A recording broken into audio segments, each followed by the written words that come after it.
The Alliance for the Unity of Romanians is a conservative and nationalist political party in Romania.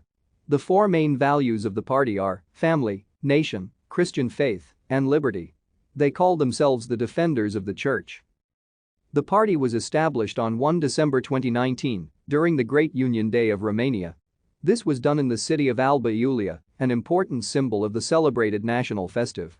The leader, George Simion, said the party intended to participate in the 2020 Romanian local and legislative elections of the country.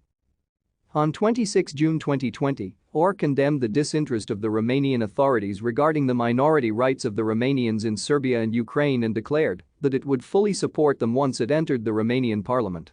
2 days later, OR also condemned the 80th anniversary of the annexation of Bessarabia, northern Bukovina and the Herzegovina region by the Soviet Union, declaring that it is our obligation to regain our state. As of 11 July, OR counted with 22 branches in Europe and North America for the Romanian diaspora. Thank you for watching.